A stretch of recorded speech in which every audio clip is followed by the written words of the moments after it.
If you want to see change in your child's eating habits without pressure, constant mealtime battles, or the shame you grew up with, you're in the right place. Welcome to Family in Focus. I'm Dr. Wendy Schofer, the pediatrician helping parents lead meaningful change without harm. Here we focus on the connection and practical shifts that help families thrive at every size. Let's get started. Welcome. Welcome back to Family in Focus. So there is this sneaky little thing. It has snuck into our homes, and I have honestly been struggling with it myself. And so today we're going to talk about it, and that is perfectionism. Specifically, how perfectionism is, well, first of all, sneaking into our homes, but how it is influencing our families, how it's impacting our eating habits, our movements, our relationships. And this is definitely something to explore because I think that you're going to find that perfectionism is sneaking up in many different aspects of your life, as well as what's happening with your children's relationships at home. So let's dive right in. What do you think of when you think of perfectionism? What do you picture? What kind of scenarios do you think of? I personally go right to thinking of someone who has to have things the right way, having things lined up or very meticulous. So right away, being a physician, I think about my colleagues in particular in surgery. Like everything has to be exactly right, the right incision, the right stitches, just looks beautiful. My colleagues that went into plastic surgery, oh my goodness, like they excel at this. And yet there's so much more to it because, in medicine in particular, we've really been selected for, being high achieving, but that's not all that perfectionism is. In fact, perfectionism can absolutely be associated with high achievement. It can be something that develops as you're seeking high achievement. But I think that there's a part that we need to look at, and that's about the striving, the comparison, what's going on behind the scenes. Um, yeah, it's really about what's going on behind the scenes. And so when I think about perfectionism, I think about the striving to achieve and also what does it mean? What do you have to experience in order to be able to attain your goals? What happens when you don't achieve your goals? And also, how does this impact different areas of life? So, we're going to explore a little bit more of that. Let me give a quick example of how this has been impacting me recently. I've been noticing this a lot, especially since I've been starting the podcast again. So, season one had 115 episodes, and I had really gotten on a roll. I had initially started off recording the episodes in my closet. Okay. If you go back to the early episodes, you will hear me talking about being in the closet and finally coming out because I thought that the sound had to be just right. I was terrified of anyone sneaking in, and then I would start having my dog kind of like scratching at the door. And I was like, oh, I got to give up on this because he is persistent. And so I came out into my office and I thought that was really developing really well with this. And I've noticed that the perfectionism has come back in again, where I keep on thinking, well, I have to have the right lighting. I have to have the right outline for my podcast, have my points set up. I want to have my content in my podcast as well as on YouTube. So I need the right structure. I need to make sure that things are, you know, effective, efficient. Yeah, like really maximizing the time that I'm spending and also what you're receiving. And so this has all together gotten to the point where I am terrified to hit record. Once again, it's like I'm back at the very beginning of my journey again because I keep on thinking it's never good enough. It's never good enough for me to hit record, or even when I do hit record, I say the magic word in the background And my podcast editor, Kelsey, is coming in and saying, all right, I got to go and edit that again because I keep on wanting to make it better and better. And it's making it so that I'm terrified of doing anything. Gosh. And so I'm going to specifically say to Kelsey, don't edit. This is me. This is me, the whole picture right here, right now. So let's see how it's impacting you and your family. And I'm going to talk about 3 different ways. And by the way, if you notice me moving or if you hear me getting a little bit jumbled, it's because I'm dealing with this critter. I am fully embracing my lack of perfectionism today with a cat that is all throughout my office. And now a hairy microphone because she is shedding all over it. Okay, so let's get back to those 3 points. So 3 different areas that perfectionism may be sneaking into your home. So number 1, the whole concept of healthy versus unhealthy. How often this is just a part of our language as we're talking about food, as we're talking about activities, as we're thinking about the decisions that we're making in our lives. It's like, well, it's not just a label of healthy or unhealthy. It starts becoming this goal that we're striving for, making the healthy choice. Well, it sounds very valiant. It sounds like something that we want to do. And yet, what happens when you're not able to make the choice or the ideal choice that you're looking for? I see this happen a lot in families that are talking about how they want to make healthy changes. They want to make healthier meals. And so getting to the point, well, I'm going to start making this meal at dinner time and it's going to have this recipe and I need these ingredients and I need this much time. And then what do you say? When the rubber hits the road, what happens is parents find that they don't have the time, they don't have the ingredients, they quite honestly don't have the bandwidth to do what it is that they wanted to do in the first place. And so what do? They toss it out and they go get fast food. Hey, by the way, there's no wrong decision here. And yet what I'm kind of highlighting here is how that perfectionism, that it needs to look a certain way. I have to have all the right things, all the right time, or else it's a wash. I'm just going to give up on it. And so that's one way that perfectionism is actually sneaking into our homes. Another one is with body image.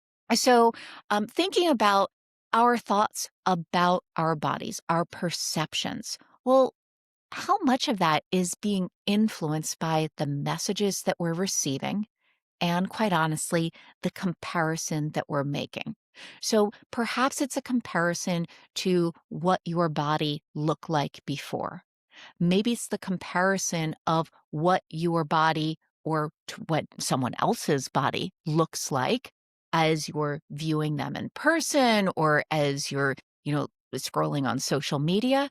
Maybe it's a comparison of your body to some ideal, whether it's some kind of like and this is air quotes here for those that are listening on the podcast, some kind of health ideal. So health in air quotes, um, looking at comparison to numbers and metrics. And so, what I notice as I'm talking with families that there's a lot of concerns about how that body image, the ideals, what we're comparing to, starts becoming this kind of like ideal that we're striving for. And then when we can't make it, we're just kind of like, kind of pushing it away, kind of giving up on it. Or we get really, no, I don't want to say that. I was about to say tightly spun, which sounds a little bit judgmental on it, but let's be honest about it. We start trying to control all the different factors.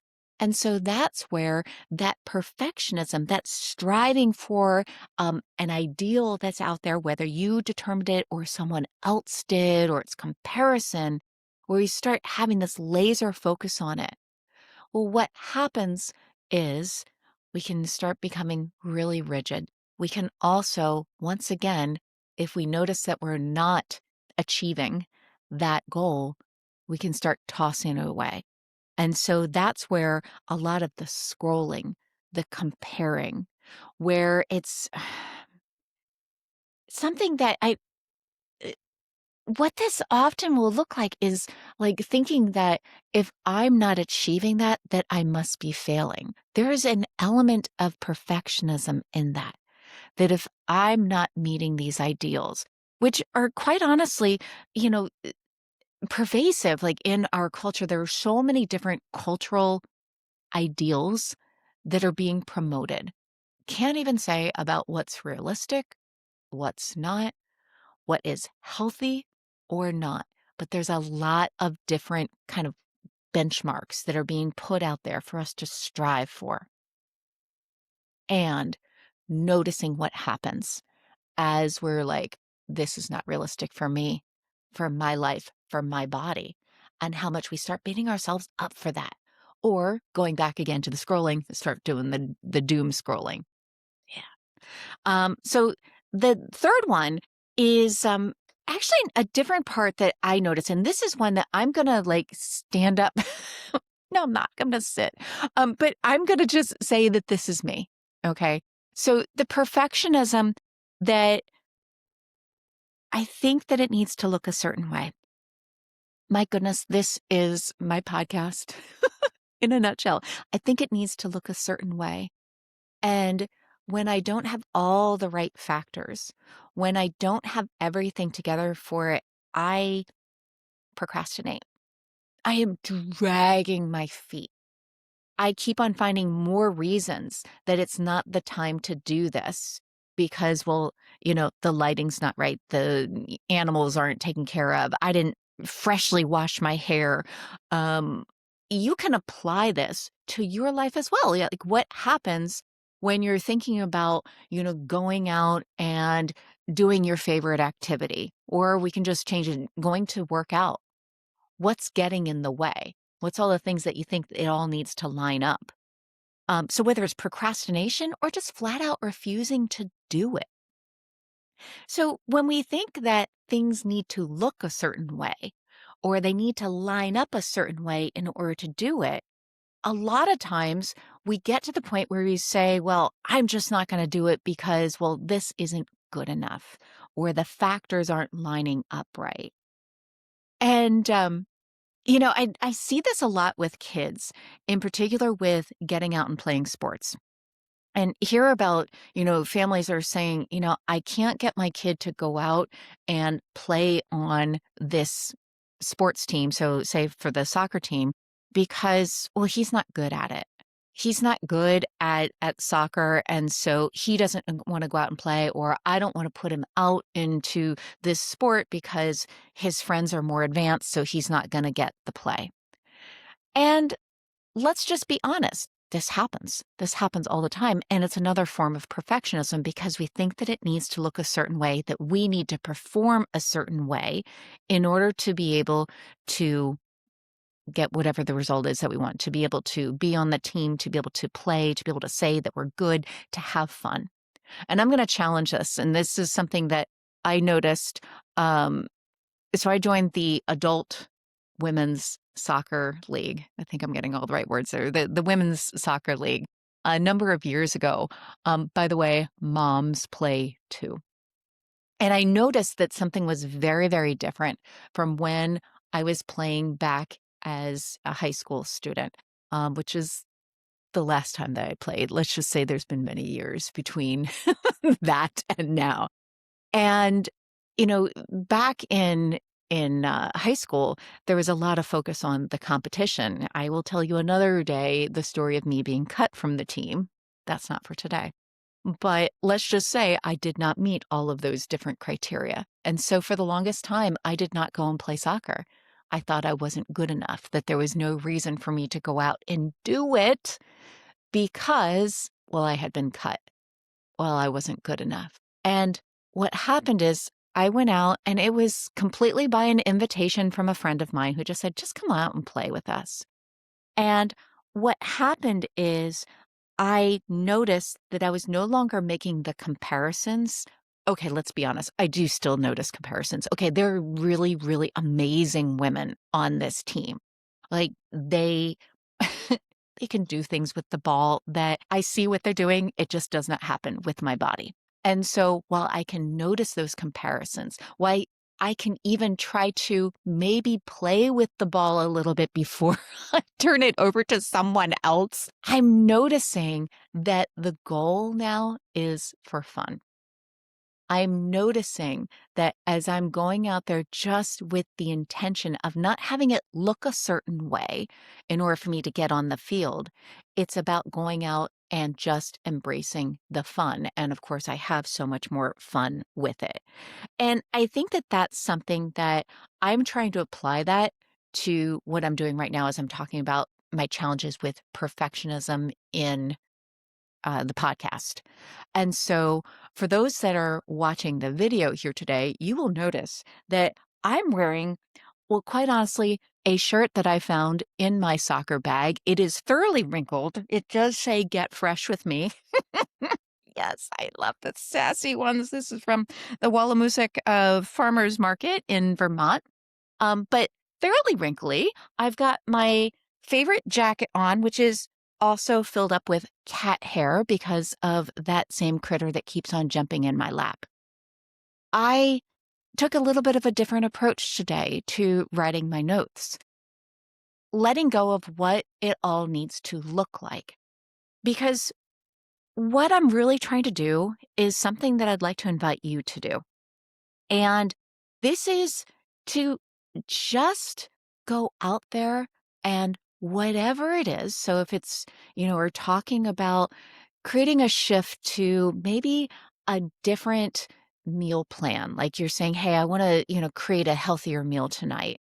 I want to cook more at home, or I want to go out and maybe do, a little bit more movement and get some more movement into my life, whatever that looks like for you. How can you just kind of like let go of what you think it needs to look like? Perhaps even if you don't have all of the conditions just right, just go and do it. Maybe you're missing an ingredient. Maybe you don't have all the time that you really want, but you know what? You've got this time right here. Perhaps you notice that you're comparing to what it could look like. The Pinterest. Maybe thinking about what it could look like for someone else who's at the gym and just noticing, all right, and yet I'm doing this here now. I do work in improv comedy.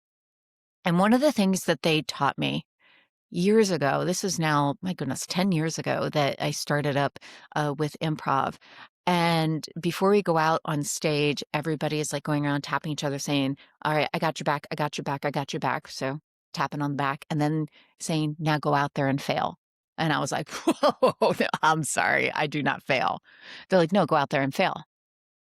And again, I'm like, I'm a mom, I'm a doctor, military officer, all these things. Failure is not an option. And what they told me repeatedly, I took so much repetition for this to sink in, was that if I'm not going out there and tempting failure, I'm not trying something that's big enough. I'm holding myself back. And so on stage, I could see that. I was playing it safe. I was playing the same characters. I, wasn't really trying something that was new. I was just doing the same old thing. Well, the same old thing for me in my home is trying to make sure that it's all lined up right. Oh my gosh, that is so painful. Or perhaps it's not going out and doing a different activity or trying a different recipe or, looking at different approaches or different ways to do it. And so right now I'm challenging everything. I'm going out there and failing. I have minimal notes today and we're just talking. I've got a cat who is once again up in my business. And I hope you got to enjoy her. Here she is if you're on the video. Yeah, there you go. This is Boo. And I'm going out there and I'm tempting failure. Now, the other thing is there's a concept of doing, you can kind of like look at your work as having grades and, the perfectionist is always looking for A plus plus plus. because of course there's how many pluses can you get? But perhaps thinking about doing kind of like mediocre work, like, B minus work. What could that look like? What's another version of what I'm doing here today? It's getting it done. It's making it happen. Not so much of a focus on exactly what the grading is, but enough to move on, enough to say, hey, I'm doing this and I'm learning more along the way. So a lot of times what I do with this is I'm striving for that, B minus or, it's enough to be done work, especially for my drafts, because a lot of times what I was coming into, I was trying to do everything effective and efficient, make it awesome the first time. And again, my perfectionism gnomes are coming in and like stalling it, gumming up the whole system. And so now I'm like running through it as fast as I can just to get it out. And as I hear myself saying that, I think that there's really an opportunity for me to be able to keep doing that with my podcast episodes. So here you go. I'm telling you, this is something where everything that I'm doing within Family in Focus is not something where I'm the person that's coming in and saying, I nailed it. You got to follow my path. Honestly, I want to share that what you're experiencing right now is real. I'm going to say what I'm experiencing is real right here now. That so real that I just messed up all those words. I don't know what, but what I'm experiencing right now is real too. That's what I meant to say. And so we're working through this together. This is real. This is human. And again, it's not all about the food. It's not all about the portions. It's about the experiences that we're having and about the relationships that we're developing, yes, with our food, yes, with our body, and with ourselves along the way. When you can come into it and you can say, you know what? I got your back. And you're looking at yourself in the mirror when you say that. Now go out there and fail. Go out there and fail. Do it big. Do it big. And you don't know what's possible. And so, how can you do that at dinner? How can you do that? By just going out and embracing whatever it is that you want to do today. I don't care if it's movement. Maybe it's something artsy. Maybe you're hitting record on something too. Maybe you have something that you want to present. Whatever it is. Maybe it's a conversation that you want to have with a family member. Go out there and fail. Because along the way, we're either surprising ourselves about what it is that we just did and what is possible, or we are collecting clues and learning lessons about what it is that we're going to do maybe a little bit differently next time. So there you go. That's my challenge to you. Go out there and fail. And then, hey, let me know. I want to know what you just challenge yourself on. So please drop me a line. So you can always email Wendy at wendychauffeurmd.com because, well, for one thing, it's my email, but also because I want to hear from you. I want to hear how this work is impacting your family and your lives. If you're listening and realizing that you want support, applying this in your own family, that's exactly why Family in Focus exists. Hey, well, I'm a doctor. I am not your doctor. Please remember that I am not your doctor. This podcast is for education, not medical advice. So take what fits, leave what doesn't, and be gentle with yourself as you're leading the change that you want to see for your whole family. Much love to you. And if you're ready for the next episode, go check this one out.